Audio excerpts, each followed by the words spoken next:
Justin, you know exactly why they made this trade. The destruction of the core of the New York Mets has finally been That's it. completed. David Stearns did exactly what he set himself out to do at the beginning of this offseason.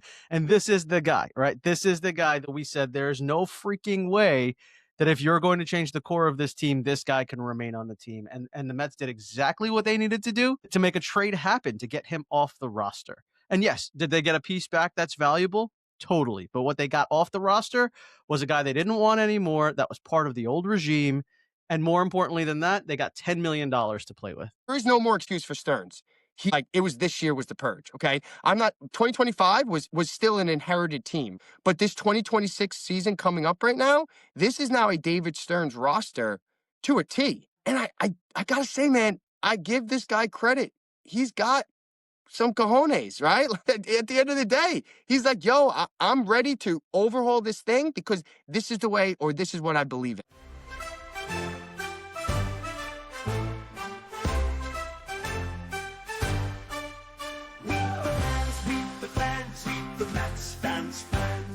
Voices rising up from the stands. Welcome back to the Meet the Mets Fans podcast. I'm your host, Stefan. I'm here with Justin, and we've got some big news from the New York Mets here today, Justin. Another one bites the dust. We got a pretty big trade in Metland here. If you haven't heard, Jeff McNeil has been traded to the A's. The package is going to include McNeil going to the A's along with $5.75 million for this year, plus a $2 million buyout if the A's do not pick up his team option for next year. What this means in total is that McNeil's salary this year was $15.75 million. Okay, so the Mets are now off the hook for about $10 million this year. In total, the Mets are eating or kind of sending over about $8 million with the 5.75 and that $2 million buyout. Who the Mets are receiving is a single A pitcher. In the likes of it, it's a Cuban pitcher named Yordan Rodriguez. Pretty young. He just signed January of last year, 2025, for about $400,000 from the A's. He's raw. He's young.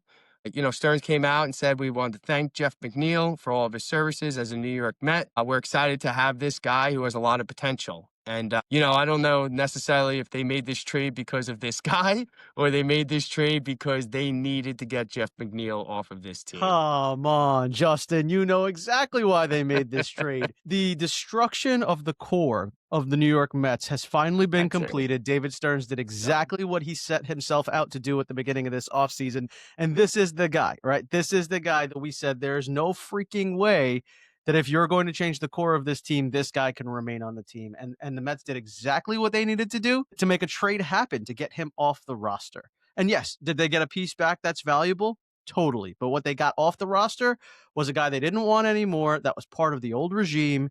And more importantly than that, they got $10 million to play with. Yeah, I think the most shocking thing was that McNeil was the last of this core that was traded and or not signed, right? I think going into this offseason, everyone said McNeil is gone. We heard another clubhouse issue with Lindor. And more importantly, like another underperformance from McNeil, right? Like I understand his versatility. I know he played left field. I know he's played second base, right? I know he's filled in a little bit at third over the course of his Mets tenure. But, and center field this year, right? But like, let's be real here, right? Jeff McNeil has underperformed. Yeah, he's a career 280 hitter for the Mets, but that's not what he's been over the last 2-3 years. And when he signed that extension with the Mets now 4 years ago, they signed a guy in which they thought was a batting champ, right? And not a guy who is going to hit 240, 250 like he's been doing with, 15 to 17 home runs. It's just a different player than what the Mets organization thought they were getting when they signed him to this deal.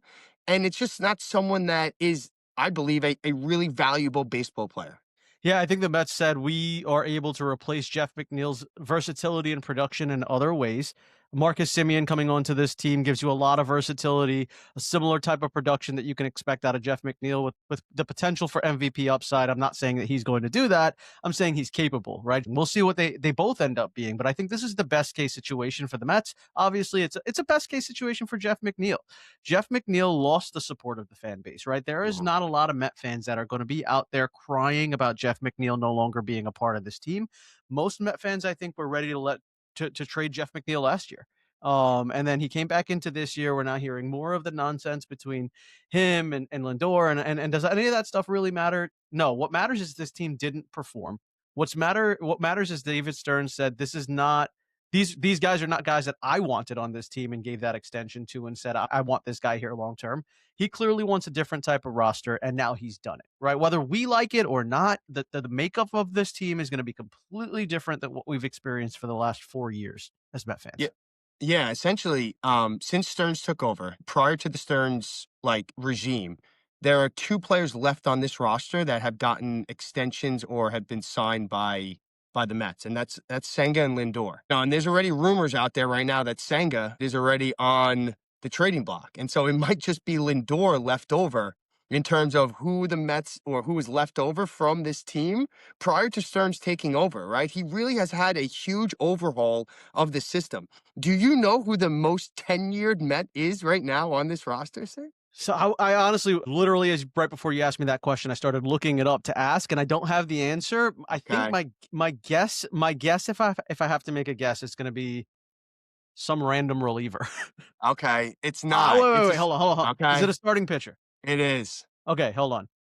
And it's not a Uh, guy that the Mets signed. It's a guy. It's Peterson. David it's David Peterson is Peterson. the longest tenured Met. And what did he come That's up right. in the COVID season?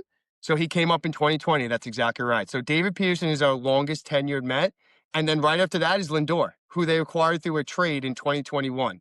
Right. And so when you're looking at this roster, there is no more excuse for Stearns.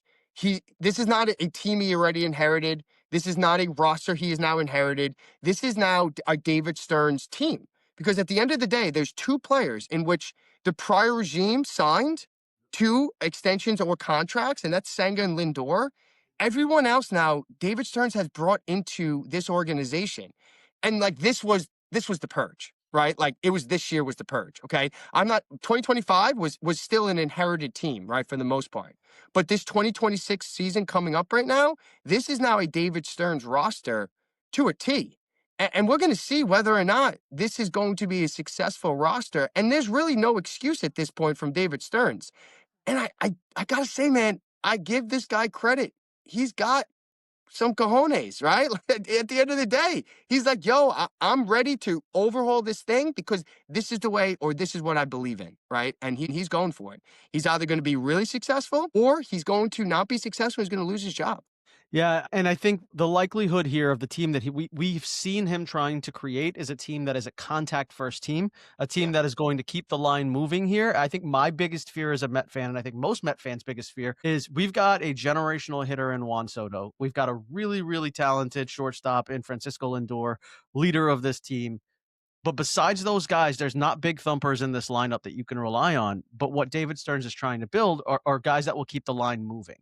And I think this $10 million that he's now gotten, he's got to do something with this $10 million.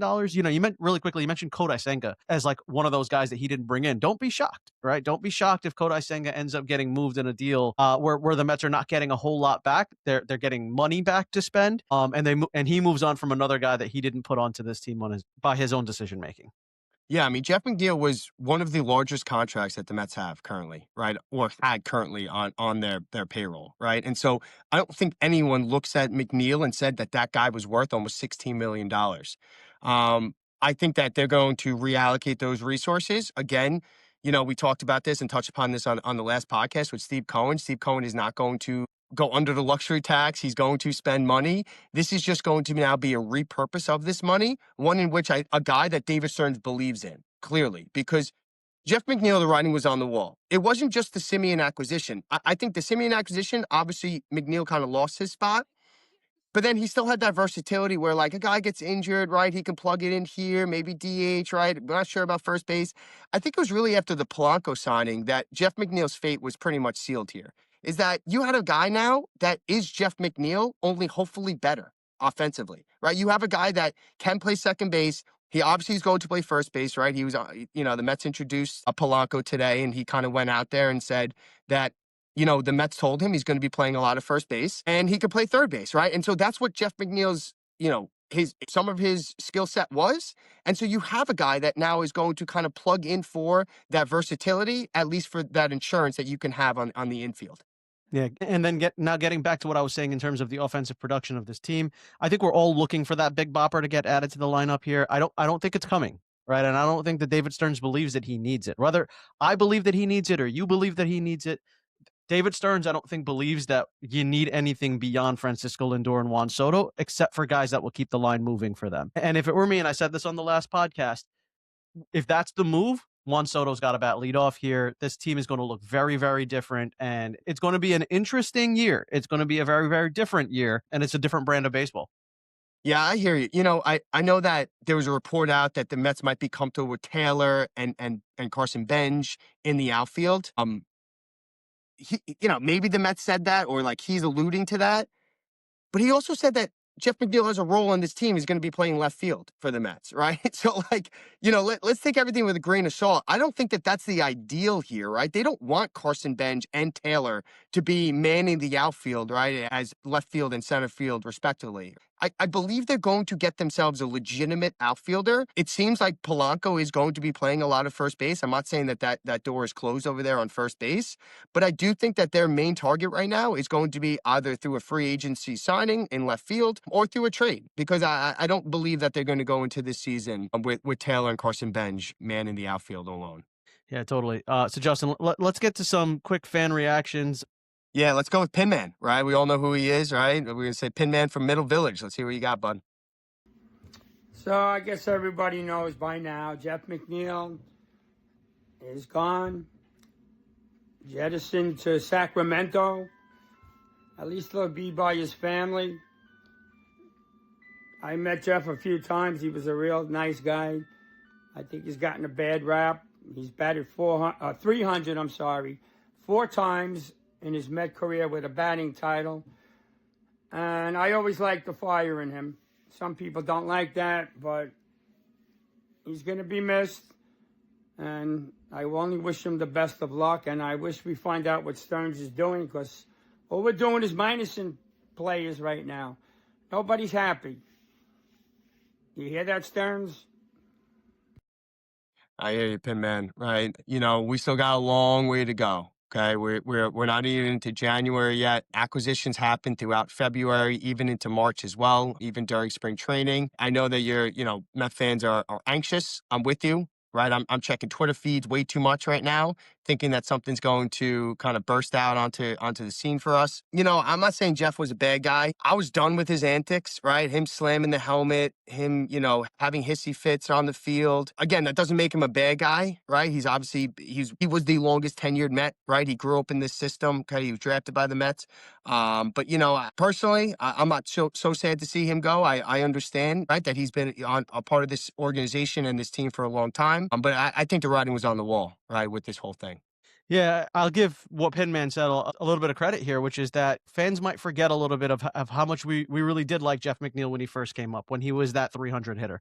Unfortunately, he's not that guy anymore. He's not the guy that slaps the baseball around and gets on base. For whatever reason, he became this guy that was chasing home runs, chasing the power, and that's not what I believed, or what I think the Mets thought he was going to be when they gave him that extension. But somebody made that decision for Jeff McNeil, for him to try to hit home runs. There was a season where he ended up hitting over 20 home runs for the Mets. And then I just felt like from that moment on, he just became this guy that was looking to chase that power. And unfortunately, I think it took his career down the wrong path here with the Mets, but I wish him the best of luck at the end of the day. Hopefully he turns things around for the Athletics. Yeah, I mean, you see it across baseball, right? It's not just Jeff McNeil. Brandon Nimmo did the same thing, right? He was a high on-base guy. Then he turned into him trying to hit home runs. McNeil did the same thing, but it's across baseball, right? Like, and I understand, like Pete Alonso just signed a 5-year, $150 million contract. What does that do? What does that guy do? He hits home runs, right? Like, let's call a spade here. So, I get that perspective. I understand that home runs are run, and that's the most important thing, right? That's what our goal is in baseball, is to put runs on the board. But it seems like that's a trend, right? High strikeouts, right? Trying to look for that power, trying to hit the ball over the fence. And for some guys, it works. For some guys, it doesn't. I think that for McNeil, it really didn't work. I think that it really changed his entire approach in a negative way. Well, I think that's the key. It's for some guys it works. for Pete Alonso, he's a home run hitter. The guy's a slugger. That's what he does, right? Like, and he was really, really good at that. If he started slapping the ball around, we'd all be like, what the hell are you trying to do, Pete? Jeff McNeil should have remained that type of guy, and he probably would be exactly what David Stearns is looking to have on this team, is a slap hitter, a guy that's going to get on base and keep the line moving. And he changed things up. And so Pinman, I think, has the positive Met fan vibe on Jeff McNeil, appreciates the work that he's done here. We're going to hear from another Met fan who's been on with us in the past, Corey from Nyack. Corey's at the Bronx Zoo right now. Saw this come out and sent this over to us. He's here with his kids. Let's listen to Corey. All right, so with Jeff McNeil, if we had an offseason where David Stearns is blowing it up and blowing up the situation, and we lose Pete and we lose Nimmo and we lose Diaz, and McNeil would still be on this team, I'd be pretty furious. I'm very happy with the trade. I don't really care about what the return was. It was time for McNeil to go. I appreciate what he did when he did it. He was never the player we thought he was going to be. His act got tired. As much as I appreciate that he did show a passion for the game, it was just obvious he was always dour. And it was just time to go. It was time to go. He was getting older. If they're going all in to change the makeup of this team, it was time for McNeil to go. Give the kids an opportunity to play, let them rotate, and clearly there's some kind of friction there between him and Lindor. That's 2 incidents we've heard about, so good luck, Jeff. We appreciate you, but not going to shed too many tears. Hope you have a good time in Oakland. Let's go. Man, the kids are going after him. Yeah, the kids want to see him go too. Yeah. I mean, I think it's a pretty good deal for the Mets, right? Like, the fact that someone's willing to eat $10 million of McNeil's contract, I want to think of it as like, would I be happy if the Mets signed Jeff McNeil if he was a free agent to a $10 million contract? And the answer is no. And so the fact that you're able to get that off your books and acquire a minor leaguer, even if he just doesn't pan out, I don't think it's a bad thing, right? I think it's a good thing. I applaud Stearns, right, for this move. And we'll see, hopefully he reallocates this money in the proper way now.